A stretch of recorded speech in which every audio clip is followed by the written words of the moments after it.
За юу яцхан залуусаа шинэ оны минь хүргэе. За паблик телеграм дээр бол 7 хоног болгоны бүтцсэн өдөр санал асуулга явуулаад за хамгийн их сонгогдсон 2 пэр дээр бол эх 7 хоногийнх нь техникэл анализыг хүргэж байхаар шийдсэн. Тэгээд магадгүй гэртээ ганцаараа хийж байгаа залуус маань арилжааны шийдвэрт нь бас тодорхой хэмжээнд тус нэмэр хүргэх байхаа гэж миний зүгээс бодож байна. Тэгээд анализ хийх 2 пэр маань бол голд болон паунд йен гэсэн 2 пэр маань сонгогдсон байна. Тэгээд хэдүүлээ паунд йен дээр анализаа хийгээд эхлүүлцгээе. За паунд йений хувьд гэх юм бол за юуны төрөнд бол эх 7 хоногт ямар мэдээнүүд гарахаа хэдүүлээ чеклээд харчия. За ер нь бол за энэ 7 хоног бол одоо мэдээж эх 7 хоног нэгдгээс бол том мэдээнүүдийн 7 хоног байгаа. За ADP-ийн non-farm мэдээ гарна. За POMC-ийн уулзалт болно. Ажилгүйдлийн мэдээ гарна. За дундаж цагийн хөлсний мэдээ гарна. За дээрэс нь non-farm-ийн мэдээ гарна. За non-farm-ийн мэдээ гэхээр бас хүмүүс маань сайн мэддэггүй юм шиг байна. Яг ямар очтой мэдээ вэ гэд асуухаар бас мэддэггүй. Тэгээ та хэд ч гэсэн өөрөөсөө бас асуугаад үзээрэй. Non-farm-ийн мэдээ, non-farm payrolls гэдэг мэдээ бол ер нь хөдөө аж ахуйн салбарыг оролцуулахгүйгээр бусад бүх салбарын ажилгүйдлийн мэдээг гаргаж байгаа гэсэн үг. За тэгээд йентэй холбоотой мэдээ гэх юм бол эх 7 хоногт бол байхгүй байна тийм үү. Паунд дээр ч гэсэн ер нь бол байхгүй байна. Тэгэхээр паунд йений хувьд бол харьцангуй гайгүй 50 явах нэ гэж үзэж болно гэсэн үг. Гэхдээ мэдээж энэ USD-ийн мэдээнүүд бол тодорхой хэмжээний бүх пэрүүд дээр бол нөлөө үзүүлнэ. За тэгэхээр эхлээд миний хувьд бол daily time frame-ээс эхлээд чиглэл болон трендээ тодорхойлно. За daily-гээс эхлэхээс гадна weekly дээр хэдүүлээ хараад үзье. За weekly-гийн time frame дээр бол паунд йений хослол дээр анзаарэгдэж байгаа зүйл гэх юм бол ер нь ингээ харахаар зэрэг хаашаа uptrendтэй явж байна тийм үү? Хаашаа явж байна гэдээ харахаар. За uptrendтэй явж байна. За swing high болон low-уд хаана тогтож байна вэ гэхээр энд бол swing low тогтоогоод за энэ оройгоо бол үндсэн импульс хөдөлгөөнөөр бол эвдээд за буцаж pullback ирэхдээ бол энэ өмнөх swing low-а эвдэхгүйгээр тогтсон байна. Тэгэхээр ерөнхийдөө бол ханш бол uptrendтэй явж байна гэж үзнэ гэсэн үг. За uptrendтэй явж байна. За ерөнхий тренд бол uptrendтэй. За яг одоо бидний хувьд фокуслах зүйл гэх юм бол за өмнөх correction буюу pullback-ийн хөдөлгөөн орж ирэхдээ энд байгаа sell side liquidation-ыг аваад за sell side liquidation-ыг авсны дараа бол анзаарж байгаа бол sell side liquidation ер нь ямар ч liquidation авагдахтаа бол ихэвчлэн sweep байдлаар буюу зүүгээр авагддаг. За sweep хийгдсэний дараа за sell stop гэж тэмдэглэж тэ. За sell stop. За sweep хийгдсэний дараа бол энд байгаа weekly-гийн одоо order block дээр бол ханш маань бол ирж шалгаад яг зүгээр ирж шалгаад дэше өссөн байдалтай. За ерөнхийдөө бол импульсийн хөдөлгөөн орж ирсэн гэж үзнэ гэсэн. За импульсийн хөдөлгөөн орж ирсний дараа мэдээж одоо бид нар тодорхой хэмжээнд дахиад correction буюу pullback-ийн хөдөлгөөн орж ирнэ. За pullback-ийн хөдөлгөөн буюу энэ одоо явж байгаа энэ улаан гандал маань дахиад үргэлжлээд та хүртэл явах вэ гэдэг хэдүүлээ харна гэсэн үг. За weekly дээр бол энд нэг fair value gap байна. За энэний доотлолт нь бас за энэ gap-ыг бол ер нь бол нөхцөн гэж үзэн. За энэний доотлолт нь бас энд нэг gap zone байна. За тэгэхээр ер нь бол хоёр gap байна те. Хоёр fair value gap бол энэ дээр харагдчих байна. За энийг ингэж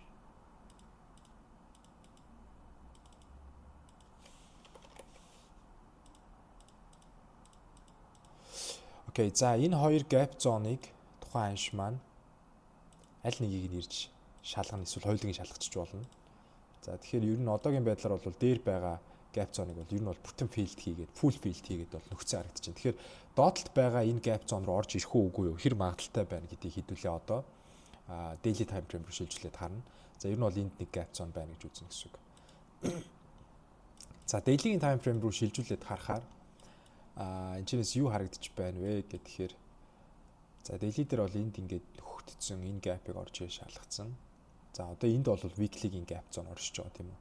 За яг weekly-гийн gap zone-ы доохон талд нь бол энд daily-гийн order block буюу шалгагдаагүй unmitigated order block бол байна энд.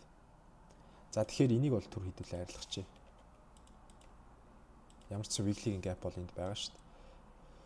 За энэ order block-ыг шалгаагүй буюу энийг бол unmitigated order block гэж нэрлэдэг. За тэгэхээр энийг бол шалгах ер нь бол миний хувьд бол бүр боломжтой гэж харж байгаа. За тэгэхээр 4 цаг руу шилжүүлээд дахиад харахаар за 4 цаг руу шилжүүлээд харахаар энд нэг юм trend line liquidation маягийн юм үүсцэн харагдаад байна л да надаа. За окей. За ингэж зурагдана гэсэн үг. За trend line liquidation үүсээд энд бол явж байгаа юм байна. За энэний доохон талд нь буюу энд бол нэг өдрийн шалгагдаагүй order block байна. За тэгээ хэдүүлээ үндсэн тренд ихсэн цэгээс буюу энэ доотлоос Fibonacci датад үзэгдэх. Fibo датад үзэхээр за golden zone буюу 71 болон 78.6 левелүүд бол энэ доор зааж өгч байна тийм. Тэгэхээр ер нь бол үндсэн retracement хөдөлгөөн буюу pullback-ийн хөдөлгөөн дахиад доошогоо үргэлжлээд ийшээ орж ирэх ер нь бол бүрэн боломжтой гэж үзэж байна. За энэ trend line liquidation-ыг бол доошогоо хамаад за хамсаа хөдөлгөөн орж ирээд нэг иймэрхүү байдлаар орж ирээд хэрвээ энд эвдрэл өгч чадах юм бол бид нар үндсэн weekly-гийн том цагийн трендийн дагуу аптрend руу ороход бол ер нь бол гайгүй гэж үзнэ гэсэн үг. За ер нь 4 цаг дээр нэг иймэрхүү. За энэ Fibo дайрлах чи. За тэгвэл одоо эх 7 хоногт ямар төлөвлөгөө байх вэ гэхээр за эх 7 хоногийг хэдүүлээ ингээд харъя.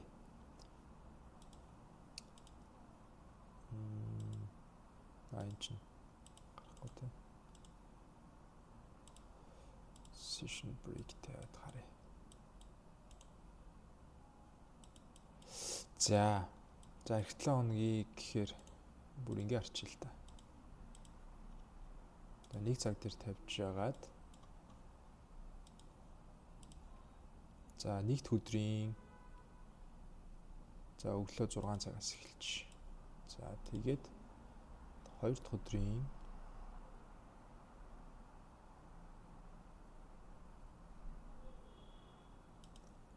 цаг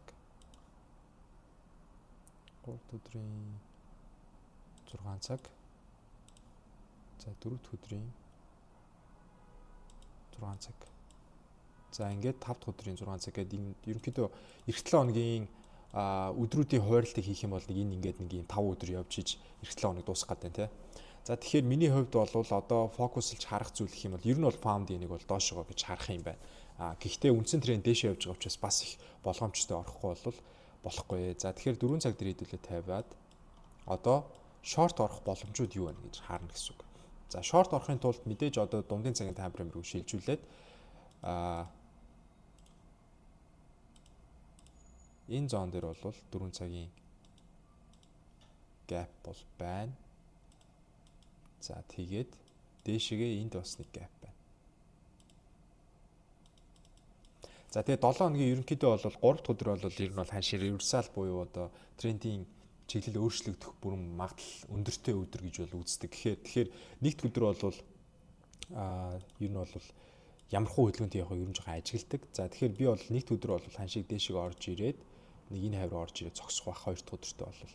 За тэгээ энэ чинээс анхаарах ёстой зүйл гэх юм бол бид нар одоо дундын цагийн таймфрейм дээр ажиллаж байгаа учраас энэ дээр buy side liquidation байгаа гэдгийг бас бодох хэрэгтэй.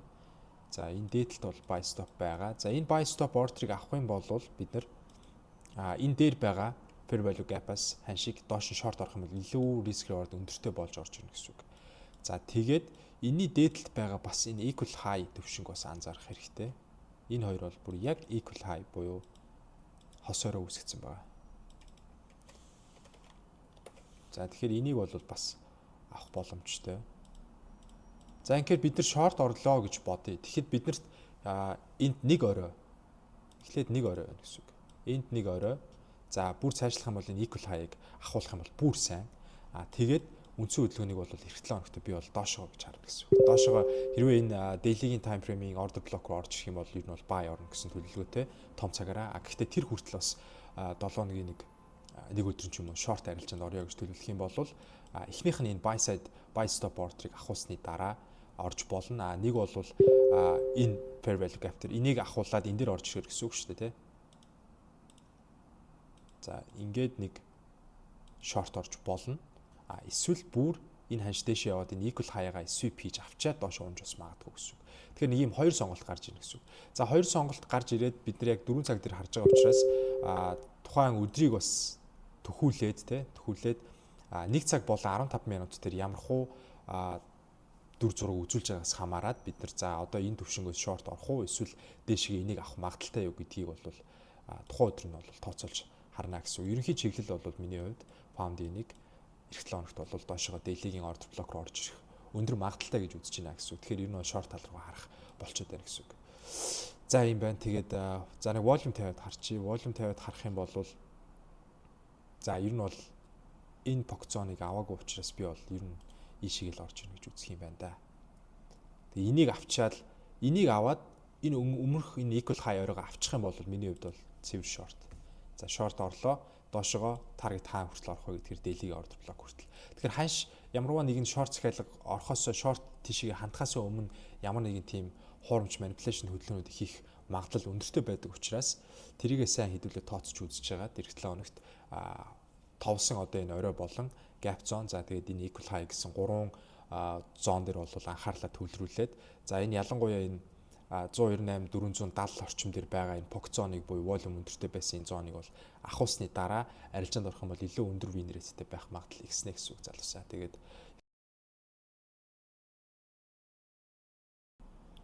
за дараагийн анализ хийх хослол болвол gold байгаа тий мэдээж тэгээ монголчууд гэлтгүй ер нь бол дэлхийн арилжааж байгаа бүхэл одоо арилжаачд gold дээр бол маш өндөр фокус өгдөг.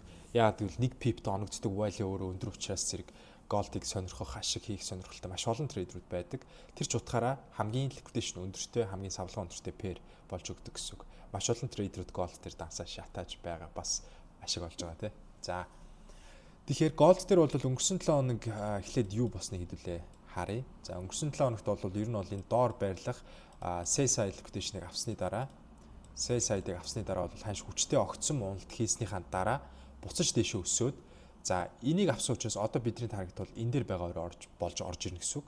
За энэ дээр байгаа оройны дээхийн талд нь бол daily-гийн gap zone байгаа. За gap zone-ыг шалгасны дараа бол ханш жижигхэн зүгээрээ энд шалгасны дараа буцаад rejection аваад унж байгааг та бүхэн харж байна. За тэгээ энийг ер нь бол тухайн үед мэдчихсэн хэдий ч бас яг нөхцөл байдал бодит байдал дээр ороод ирэхээр бас сэтгэл зүйтэй уялдаад ороод ирэхээр бас жоохон хэцүү байдаг. За голдыг мэдээж энэ хүртэл өсөж магадгүй гэж таамаглаж байгаа ч гэсэн дунд нь одоо иймэрхүү уналтууд ороод ирэхээр айгаад гарчдаг ч юм уу те. Тэгээд энэ бол тиймэрхүү юм зөндөө тохиолддог. За миний хувьд бол голд дээр buy гэж харсаар байгаад ер нь бол өнгөрсөн 7 хоногт арилжаа хийлгүүгээр өнгөрөөсөн.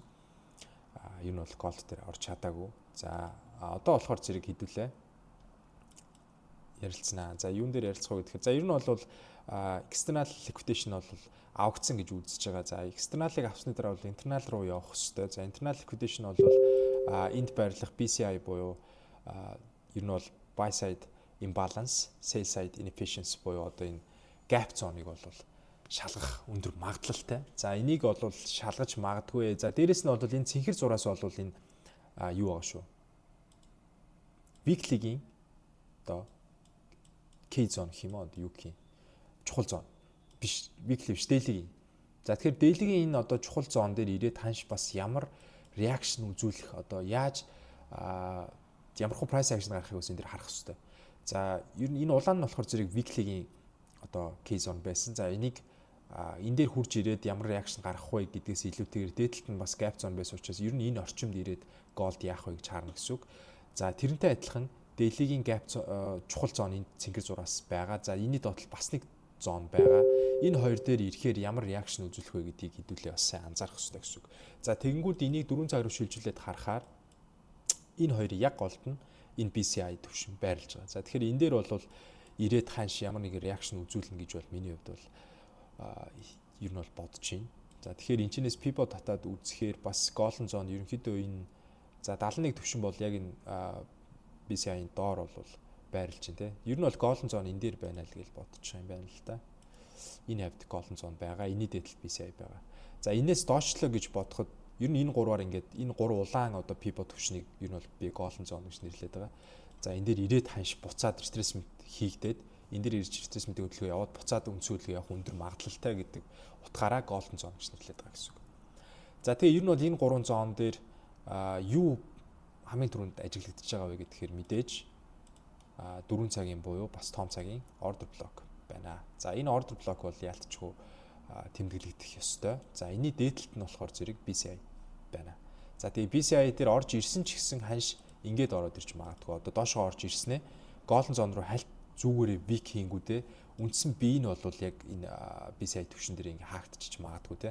Тэгэхээр ер нь энэ зон хавцаа оруулж ирж голдыг дээшээ дахиад дээшээ харах болж байна гэсэн. Би ер нь бол голдыг дахиад дээшээ явах гэж бодоод байгаа. Тэгэхээр доор байгаа сел сайдыг авсан учраас голд бол одоо таргет бол энэ өнгөрсөн сарын орой болох одоо PDM буюу одоо previous month high төвшин рүү очих боломжтой гэж үзнэ. Тэгэхээр миний бол дараагийн таргет бол энэ дээр байгаа гэсэн үг. За тэгээд хэдүүлээ харъя. За ер нь бол энэ шээ ирэх өндөр магадaltaй.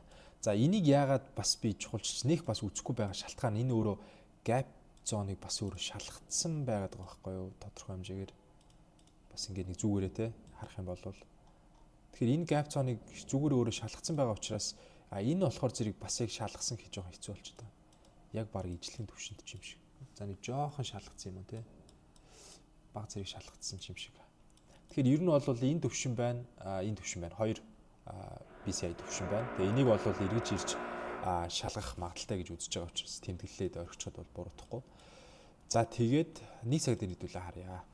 За нэг цаг дээр харъя. Нэг цаг дээр харахаар ханш бол одоо нэг цагийн major low төвшин дээр бол ирээд rejection авсан байдалтайгаар 7 хоног бол хаагдсан. За тэгэнгүүт одоо энэ дээшээ эргэж өсөөд магадгүй дээшээ ингэж өссөнгүүдээ энэ weekly-гийн чухал зоныг бас шалгаад энэ нэг цагийн gap zone дээр очиод буцаад доошоо яваад sell stop-ыг аваад доошоо энэ buy side руу BCI руу бол тэмүүлэх магадaltaй гэж үзнэ гэсэн үг. За тэгээ ер нь бол gold-ыг эх 7 хоногт бол нэгд өдөр дээшээ явж магадгүй. Тэгээд доошоо 2 дахь өдөр орж ирээд энэ BCI төвшин ч юм 3 дахь өдөр ч юм уу энийг шалгах боломжтой. За энэ дээр шалгаад ороод ирэх юм бол харин дээшээгээ эцсийн таргет бол хаашаа авах нь магадгүй яваад энэ өнгөрсөн сарын буюу бүр энэ чинь энэ дээр байгаа шүү дээ. Бүр энэ төвшинг би бол аавна гэж бодож байгаа. Гэхдээ энэ хизээ авахдгийг бол мэдэхгүй. Гэхдээ ер нь бол голдыг яг одоо харахаар та доошоо харах нь ер нь жоохон эрсдэлтэй шүү. Яагаад гэвэл ерөнхийдөө аль хэдийн одоо нэг юм аптрендийн нөхцөл үүсцэн байгаа учраас унаад ороод ирэхээр айл болох энэ structure дотроо багтаагаад айл болох дээшээ хараад явжсэн дэр гэсэн үг. Тэгээ хүмүүс ер нь бол нэг тийм буруу ойлголттой байгаад байдаг. Хүмүүс ч гэлтгүй ер нь бол ялгаагүй ер нь нийтээрээ тий. Тэгэхээр яаж байгаа вэ гэхээр ханшиг ингээ унаад явж яхад нь буюу уналтын тренд эхэлчихэд тах чинь байтах гад үзээд идэг.